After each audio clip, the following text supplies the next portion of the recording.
Hi hello வணக்கம். இன்னைக்கு நாம இந்த வீடியோல என்ன பார்க்க இருக்கோம் அப்படின்னு பார்த்தீங்கன்னா RSI, அதாவது ரிலேட்டிவ் ஸ்ட்ரென்த் இண்டெக்ஸ். இதை யூஸ் பண்ணி ஒரு பையிங் இல்ல செல்லிங்கான ஸ்ட்ராட்டஜி வந்து எப்படி உருவாக்கிக்கிறது அப்படிங்கிறதான் வந்து இன்னைக்கு பார்க்க போறோம். வாங்க நம்ம வீடியோக்குள்ள போவோம். நீங்கள் இந்த சேனலுக்கு புது வியூவராக இருந்தால் மறக்காமல் சேனலை சப்ஸ்கிரைப் பண்ணுங்கள். அதோடு சேர்த்து பக்கத்தில் இருக்க பெல் ஐக்கானையும் கிளிக் பண்ணுங்கள். RSI, ரிலேட்டிவ் ஸ்ட்ரென்த் இண்டெக்ஸ் அப்படிங்கிறது எதுக்காக யூஸ் பண்றாங்க அப்படின்னா, இந்த மேக்னிடியூட் ஆஃப் கெயின் வந்து எப்படி இருக்கு அப்படிங்கிறத கணிக்கிறதுக்காக. அதாவது நம்ம என்ன பீரியட் செலக்ட் பண்ணியிருக்கோமோ இந்த பீரியடுக்குள்ள இப்போ நம்ம 15 மினிட்ஸ் ஷார்ட் பார்த்துட்டு இருக்கோம் அப்படின்னா இந்த 15 மினிட்ஸ்க்கான கேண்டில்ஸ், அந்த லாஸ்ட் வந்து ஒரு 14 கேண்டில்ஸ் என்ன மாதிரியான ஒரு கெயின் வந்து ரீச் ஆயிருக்கு அப்படிங்கறத கணிக்கிறதுக்காக வந்து யூஸ் பண்றாங்க. அதே மாதிரி இதுல வேற என்ன பார்க்கலாம் அப்படின்னா, ஓவர் பையிங் ஓவர் சோல்டு வந்து எப்படி நடந்திருக்கு, அதாவது பையிங் அண்ட் செல்லிங்கோட நிலவரம் என்ன இருக்கு அப்படிங்கிறதையும் நம்ம இதை வந்து கணிக்க முடியும்.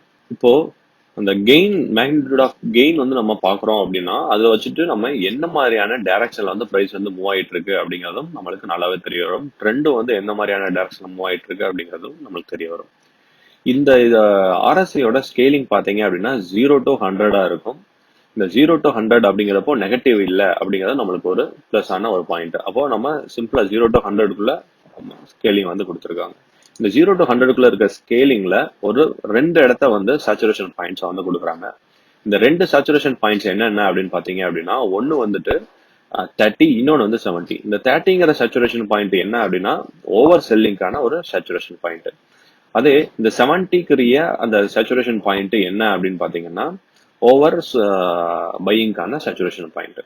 இப்போ நம்மளுக்கு ஓவர் பையிங் எங்க நடக்குது, ஓவர் செல்லிங் எந்த இடத்துல நடக்குது அப்படிங்கிறது நம்மளுக்கு தெரிஞ்சிச்சு அப்படின்னாலே நம்ம எந்த இடத்துல வந்து வாங்கலாம், எந்த இடத்துல வந்து ஒரு ஷேரா விற்கலாம் அப்படிங்கிறது நம்மளுக்கு ஒரு ஐடியா வந்துடும். ஓகேங்களா?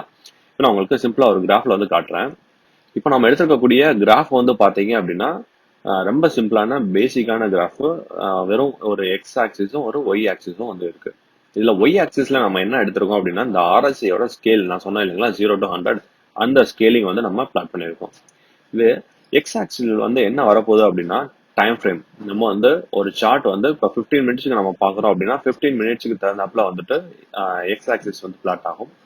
அதே இது வந்து நீங்க 1 ஹவர் செலக்ட் பண்றீங்க அப்படின்னா 1 ஹவருக்கான சார்ட் வந்துட்டு உங்களுக்கு எக்ஸ் ஆக்சிஸ் வந்து பிளாட் பண்ணும். இதே ஒன் டே இருந்தீங்கன்னா அதுக்கு தகுந்தாப்புல வந்து எக்ஸ் ஆக்சிஸ் வந்து பிளாட் பண்ண ஆரம்பிக்கும். அப்போ இந்த எக்ஸ் ஆக்சிஸ்க்கானது வந்து மூவ்மெண்ட்லேயே இருக்கக்கூடியது. அந்த ஒய் ஆக்சிஸ் வந்து ஸ்டாண்டர்டா ஸ்கேலிங்குள்ளேயே இருக்கக்கூடியது. இப்போ இதே கிராஃப்ல நான் வந்து அந்த ரெண்டு சேச்சுரேஷன் பாயிண்ட்ஸையும் வந்து மார்க் பண்ணிருக்கேன். ஒன்னு வந்துட்டு 30ல வந்து ஒரு லைன் போட்டிருக்கேன். அடுத்ததா வந்து அடுத்த சேச்சுரேஷன் பாயிண்டான 70ல ஒரு லைன் வந்து மார்க் பண்ணிட்டேன். இந்த 30 அப்படிங்கறத நான் கிரீனாவும் 70 அப்படிங்கறத ரெட்டாவும் மாத்திருக்கேன். ஏன் அப்படின்னா இந்த 30 அப்படிங்கிறது ஓவர் சோல்டுக்கான ஒரு சேச்சுரேஷன் பாயிண்ட். அதாவது இது வரைக்கும் அந்த ஷேர் வந்து எல்லாரும் அதிகமா வித்துட்டே வந்துட்டாங்க அப்படிங்கிறது. அப்போ ஒரு ஷேரை அதிகமான அளவு வித்துருச்சு அப்படின்னா அடுத்த ட்ரெண்ட் என்னவா மாறும் அப்படின்னா திரும்ப பையிங்கான ட்ரெண்டா மாறும். அதாவது ட்ரெண்ட் வந்து ரிவர்ஸ் ஆக போகுது. இப்போ நம்ம பையிங் பொசிஷனுக்கு ரெடி ஆயிட்டோம் அப்படிங்கிறதுக்காக தான் வந்து நான் இதை கிரீன் கலரா காட்டியிருக்கேன். அதே மாதிரி இந்த 70 அப்படிங்கிறதுக்கு என்ன அர்த்தம் அப்படின்னா எல்லாரும் வந்து அதிகமா பை பண்ண ஆரம்பிச்சிட்டாங்க. இது வந்து சேச்சுரேட் ஆயிடுச்சு, அதிகமான அளவு வந்து பை பண்ணிட்டாங்க, இன்னும் வந்து ட்ரெண்ட் ரிவர்ஸ் ஆக போகுது, ஸோ நம்ம செல்லிங்க்கு ரெடி ஆகணும் அப்படிங்கிறதுக்காக நான் வந்து இதை ரெட் கலரா வந்து பிளாட் பண்ணியிருக்கேன். இப்போ நம்ம பார்ப்போம் ஒரு சார்ட், ஏதோ ஒரு சம் ஷேர். அந்த ஷேர் வந்து என்ன மாதிரி ஸ்டார்ட் ஆகுது அப்படிங்கிறத நான் சொல்றேன்.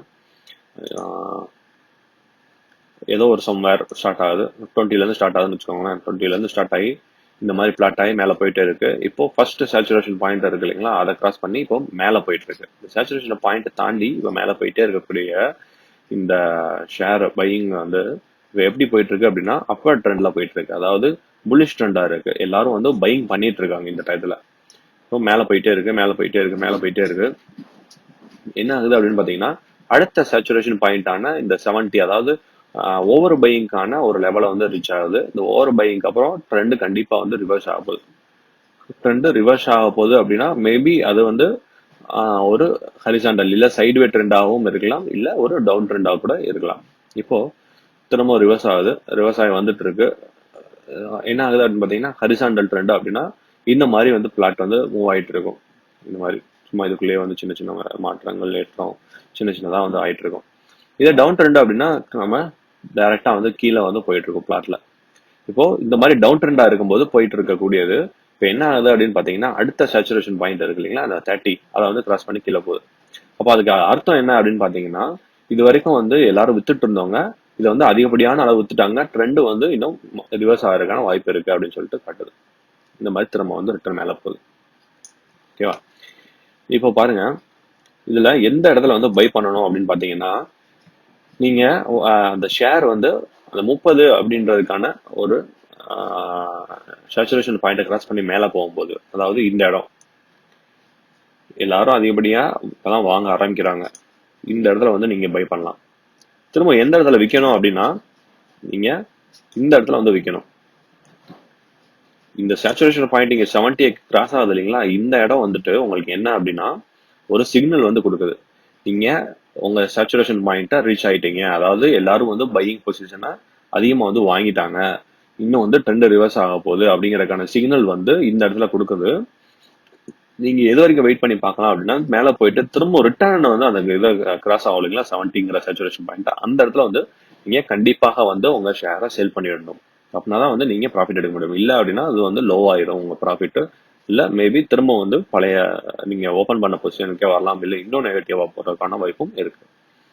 அப்போ இப்போ கீழே வருது, ஒரு ஹரிசாண்டல் அடிச்சுட்டு திரும்பவும் வந்து அந்த அடுத்த சேச்சுரேஷன் பாயிண்ட் இருக்கு இல்லைங்களா, அந்த 30ங்கிற சேச்சுரேஷன் பாயிண்ட், அதாவது ஓவர் சோல்டுக்கான சேச்சுரேஷன் பாயிண்ட் அடையுது. அப்போ திரும்ப நீங்க வாங்கணும்னு நினைச்சீங்கன்னா எந்த இடத்துல வாங்கணும் அப்படின்னா, இந்த இந்த போர்ஷன் வந்து உங்களுக்கு இண்டிகேட் பண்ணிடுச்சு, உங்களுக்கு ஒரு சிக்னல் கொடுத்துருச்சு, இந்த மாதிரி எல்லாரும் வந்து அதிகமான அளவு செல் பண்ணிட்டாங்க, இன்னும் ட்ரெண்ட் வந்து ரிவர்ஸ் ஆக போகுது அப்படின்னு சொல்லிட்டு. அப்போ நீங்க ட்ரெண்ட் ரிவர்ஸ் ஆகிற வரைக்கும் நீங்க வெயிட் பண்ணணும். அப்படி வெயிட் பண்ணி இந்த இந்த இடத்துல வந்து நீங்க வாங்கலாம். புரிஞ்சுதுங்களா? இந்த இடத்துல வந்து நீங்க வாங்கலாம். இப்போ நான் உங்களுக்கு இன்னொரு ஒரு எக்ஸாம்பிள் சொல்றேன். இந்த மாதிரி நீங்க இந்த இடத்துல வாங்கிட்டீங்க, ட்ரெண்ட் அப்படி மேலே போற மாதிரி போயிட்டு அப்படியே கொஞ்சமா சைட் வேஸ்ல போயிட்டு மேலே போய் திரும்ப வந்து கீழே இறங்கிடுச்சு அப்படின்னா, உங்களுக்கு வந்து நீங்க எடுத்த இது வந்து உங்களுக்கு லாஸ் ஆயிரும். அப்போ இந்த மாதிரியான ஃபால்ஸ் சிக்னல்ஸ் வந்து இந்த ஆர்எஸ்ஐல வரும். அப்போ இதை எப்படி அவாய்ட் பண்ணலாம் அப்படின்னா, இந்த ஆர்எஸ்ஐ இண்டிகேட்டரோட சேர்த்து நீங்க வந்து மற்ற இண்டிகேட்டர்ஸையும் யூஸ் பண்ணணும். அதாவது ஏடிஎக்ஸ் நீங்க யூஸ் பண்ணலாம், DM plus and minus use பண்ணலாம். இதை வந்து யூஸ் பண்ணும்போது இந்த ட்ரெண்டோட ஸ்ட்ரென்த் எப்படி இருக்கு அப்படிங்கறத ஏடிஎக்ஸ் மூலமா நீங்க தெரிஞ்சுக்கலாம். இந்த டிஎம் பிளஸ் அண்ட் மைனஸ் மூலமா பிரைஸோட மூவ்மெண்ட்ஸ் வந்து எப்படி இருக்கு அப்படிங்கறத நீங்க தெரிஞ்சுக்கலாம். அதாவது பிரைஸ் அண்ட் பையிங் அண்ட் செல்லிங்கான ட்ரெண்ட் எப்படி இருக்கு அப்படிங்கறத நீங்க வாங்கிக்கலாம். அப்போ எந்த இடத்துல வந்து நீங்க பொசிஷன் எடுக்கணும், எந்த இடத்துல எடுக்கக்கூடாது அப்படிங்கறது உங்களுக்கு தெளிவா தெரிஞ்சிடும். இந்த ஏடிஎக்ஸ் பத்தி தெரியாதவங்க நம்ம அதுக்கு முந்தின ஒரு வீடியோ வந்து போட்டிருக்கோம் ஏடிஎக்ஸ் பத்தி, அதை வந்து பாருங்க. அதை பார்த்தீங்கன்னா உங்களுக்கு ஏடிஎக்ஸ் வந்து என்ன அப்படிங்கிறது தெரிஞ்சிடும். அதாவது ஆவரேஜ் டைரக்ஷனல் இண்டெக்ஸ் எப்படி யூஸ் பண்ணணும் அப்படிங்கறத நம்ம ஆல்ரெடி தெளிவாக சொல்லியிருக்கோம். அந்த வீடியோவை நீங்க பார்த்துட்டு இது பார்த்தீங்க அப்படின்னா இந்த ஆர்எஸ்ஐயும் ஏடிஎக்ஸையும் கம்பைன் பண்ணி எப்படி வந்து யூஸ் பண்றது அப்படிங்கிறது உங்களுக்கு நல்ல ஒரு ஐடியா கிடைக்கும். இப்போ நான் உங்களுக்கு ஒரு லைவ் டெமோ வந்து காட்டுறேன். இப்போ நம்ம எடுத்திருக்கக்கூடிய ஷேர் வந்து என்ன அப்படின்னு பார்த்தீங்கன்னா, எஸ்பிஐயோட இன்னைக்கு நடந்துட்டு இருக்கக்கூடிய ட்ரேடுக்கான லைவ் செஷன் தான் வந்து பார்த்துட்டு இருக்கோம். அதாவது 5ஆம் தேதி ஜூன் மாசத்துல இப்போ நடந்துட்டு இருக்கக்கூடிய இன்ட்ராடேவோட செக்ஷன் தான் வந்து பார்த்துட்டு இருக்கோம். நம்ம கிராஃப்ல எடுத்திருக்கக்கூடிய ஃப்ரீக்வன்சி வந்து பார்த்தீங்கன்னா 15 மினிட்ஸ். இது இங்க வந்து ஓப்பனிங் பாயிண்ட். ஓகேவா? இந்த ஓப்பன் ஆகும்போது வந்து ஆர்எஸ்ஐயோட வேல்யூ பாருங்க, கிட்டத்தட்ட வந்து 64 வந்து இருக்கு. இந்த 64 இருக்கு அப்படின்னா அதுக்கு அர்த்தம் என்ன அப்படின்னா, எல்லாரும் வந்து பையிங் நோக்கி போயிட்டு இருக்காங்க, அதிகமான அளவு வந்து பையிங்ல வந்து போயிட்டு இருக்கு அப்படிங்கிறது தான் அர்த்தம். அதாவது ட்ரெண்ட் வந்து இப்ப அப்பர்ல இருக்கு, மீன்ஸ் நிறைய பையிங் வந்து பண்ணிட்டு இருக்காங்க. அதே இது இந்த பிரைஸ் பாருங்க, இந்த பிளஸ் டிஎம் வந்து நெகட்டிவ் டிஎம் காட்டிலும் மேலதான் வந்து இருக்கு. So no problem. அடுத்ததான் வந்து ஏடிஎக்ஸ் பாருங்க, ஏடிஎக்ஸோட வேல்யூ எவ்வளவு இருக்கு அப்படின்னு பாத்தீங்கன்னா, மார்னிங் ஓபன் ஆகும்போது 13.57 வந்து இருந்திருக்கு. இந்த 13.57 என்ன அர்த்தம் அப்படின்னா, ட்ரெண்ட் வந்து ஸ்ட்ராங்கா இல்லை அப்படிங்கறது அர்த்தம். அப்போ இப்போதைக்கு பிரைஸ் வந்து மேல போனாலும் ட்ரெண்ட் வந்து இன்னும் ஸ்ட்ராங்கா ஆகல, இப்பதான் ட்ரெண்ட் வந்து ஏர்லி ஸ்டேஜ்ல இருக்கு அப்படிங்கிறதுக்கான இண்டிகேட்டர் தான் வந்து இந்த ஏடிஎக்ஸ் சொல்லுது. அப்போ நீங்க உங்க என்னதான் ஆர்எஸ்ஐ வந்து மேல இருந்தாலும் நீங்க இந்த இடத்துல வந்து பொசிஷன் எடுக்கக்கூடாது. ஏன் அப்படின்னா இந்த ட்ரெண்ட் வந்து இன்னும் வீக்கா தான் இருக்கு, ரொம்ப ஏர்லி ஸ்டேஜ்ல இருக்கு அப்படிங்கறதுனால. அடுத்த கேண்டில் பாருங்க, பிரைஸ் வந்து கூடிடுச்சு, பையிங் வால்யூம் அதிகமாகுது. அதே மாதிரி இந்த ட்ரெண்ட் வந்து பாத்தீங்க அப்படின்னா கிட்டத்தட்ட 15 கிட்ட வந்து வந்துடுச்சு. ஏடிஎக்ஸ் நெகட்டிவ், பாசிட்டிவ் டிஎக்ஸ் வந்து இன்னும் கொஞ்சம் மேலே ஏறி போகுது. இது வந்துட்டு சேச்சுரேஷன் பாயிண்ட் தாண்டி இப்போ 71.9 6ல இருக்கு, அதாவது 72 கிட்ட வந்து இது ரீச் ஆயிடுச்சு. அப்போ என்னங்க, நான் முதல் இருந்த கேண்டில்லே நான் வந்து வாங்கியிருந்தேன் அப்படின்னா உங்களுக்கு நான் நல்ல ஒரு ப்ராஃபிட் எடுத்திருப்பேனே அப்படின்னு சொல்லிட்டு நீங்க நினைக்கலாம். எஸ், நீங்க ஒருவேளை முதல் இதுலயே வாங்கிட்டு இதுல நீங்க அடுத்த இதுல நீங்க எக்ஸிட் ஆயிருந்தீங்க அப்படின்னா நீங்க உங்களுக்கு ஒரு கணிசமான ஒரு ப்ராஃபிட் வந்து கண்டிப்பா கிடைக்கும். பட் நீங்க இது வந்து உங்களால் கணிக்கவே முடியாத ஒரு சுச்சுவேஷன்ல இருக்கீங்க. நீங்க ஒரு ஃப்ளூக்ல வந்து நீங்க போட்டு நீங்க எடுத்திருந்தீங்க அப்படின்னா ஓகே. நீங்க ஆனா கணிச்சு நீங்க கரெக்டா மார்க்கெட்டா ஸ்டடி பண்ணி போடுற ஆளா இருந்தால் நீங்க வந்து அந்த ஒரு டெசிஷன் எடுக்க மாட்டீங்க. ஏன் அப்படிங்கிறத நான் அடுத்த கேண்டில் கட்டுறேன் பாருங்க. அடுத்த கேண்டில் பாருங்க, ஒரு சின்ன ஒரு டூஜி கேண்டிலா இருக்கு. இதோட ஏடிஎக்ஸ் பாருங்க. ஏடிஎக்ஸ் பார்த்தீங்க அப்படின்னா கிட்டத்தட்ட 17.81. இன்னும் ட்ரெண்ட் வந்து இதாகல, இன்னும் இப்பயும் வந்து ஏர்லி ஸ்டேஜ்ல தான் இருக்கு. அடுத்து வந்து பார்த்தோம் அப்படின்னா பாசிட்டிவ் டிஎக்ஸ் வந்து நல்லா, பாசிட்டிவ் டிஎம் வந்துட்டு நல்லாவே மேல இருக்கு, நல்ல ஹை பொசிஷன்ல இருக்கு. So no problem. இந்த ட்ரெண்ட் பாருங்க, கொஞ்சம் மேல போனது இப்ப திரும்பவும் ரிவர்சல் ஆக ஆரம்பிக்குது. 17.62 72 கிட்ட வந்த வரைக்கும் போனது இப்ப 70.63 வந்து ரீச் ஆகுது. அப்போ நான் சொன்ன மாதிரி ட்ரெண்ட் வந்து ரிவர்சல் ஆக ஆரம்பிக்குது. அதாவது இவ்வளவு நேரம் வந்து பையிங் பொசிஷன் எடுத்தவங்க திரும்பவும் வந்து அவங்களோட ஸ்டாக்ஸை செல் பண்ண ஆரம்பிக்கிறாங்க. அடுத்த கேண்டில் பாருங்க, பிரைஸ் இன்னும் டிராப் ஆகுது. இந்த பாசிட்டிவ் டிஎம்மோட ஸ்கேல் வந்து இன்னும் கீழே இறங்குது. இந்த ஆர்எஸ்ஐ பார்த்தீங்க அப்படின்னா டவுன் ஆயிடுது. அதுக்கு அடுத்த கேண்டில் பாருங்க, இன்னும் வந்து ஆர்எஸ்ஐ டவுன் ஆயிடுது. இந்த இதை பாருங்க, இது 20.99 வருது. அதாவது மார்க் இது வந்துட்டு ட்ரெண்ட் வந்துட்டு ஸ்ட்ராங் ஆக ஆரம்பிக்குது. இது வந்து இன்னும் கொஞ்சம் கீழே போயிடுது. இப்ப என்ன அர்த்தம் அப்படின்னா, ட்ரெண்ட் வந்து எதை நோக்கி ஸ்ட்ராங் ஆயிருக்கு அப்படின்னா இந்த பியரிஷ் ட்ரெண்டை நோக்கி ஸ்ட்ராங் ஆகுது. அதாவது டவுன் ட்ரெண்ட் ஆயிட்டு இருக்கு, எல்லாரும் செல் பண்ண ஆரம்பிக்கிறாங்க. பிரைஸ் வந்து இன்னும் டிராப் ஆகிறதுக்கான வாய்ப்பு அதிகமாவே இருக்கு அப்படின்றதுதான் இதுக்கு அர்த்தம். இப்போ இன்னும் வந்து இந்த ட்ரேடிங் செஷன் முடியல, இப்ப ரன் ஆயிட்டு இருக்கு.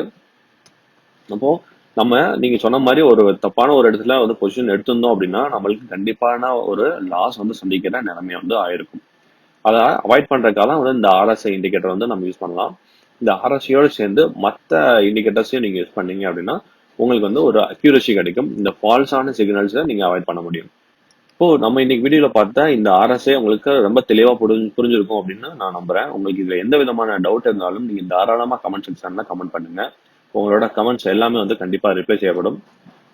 உங்களுக்கு ஒருவேளை இந்த வீடியோ பிடிச்சிருந்தது அப்படின்னா கண்டிப்பா லைக் பண்ணுங்க. நீங்க லைக் பண்றது மட்டும் இல்லாம கண்டிப்பா வீடியோவை ஷேர் பண்ணுங்க. நீங்க உங்க சோசியல் மீடியாலயோ இல்ல உங்களோட வாட்ஸ்அப்லயோ வந்து நீங்க கண்டிப்பா உங்க ஃப்ரெண்ட்ஸ் கிட்டயும் உங்க ரிலேட்டிவ்ஸ் கிட்டயும் வீடியோவை ஷேர் பண்ணுங்க. மீண்டும் உங்களை அடுத்த ஒரு வீடியோவில் சந்திக்கும் வரை உங்களிடமிருந்து விடைபெறுவது பிரபாகர் சேகர். தேங்க்யூ. நீங்கள் இந்த சேனலுக்கு புது வியூவராக இருந்தால் மறக்காமல் சேனலை சப்ஸ்கிரைப் பண்ணுங்கள். அதோடு சேர்த்து பக்கத்தில் இருக்க பெல் ஐக்கானையும் கிளிக் பண்ணுங்கள்.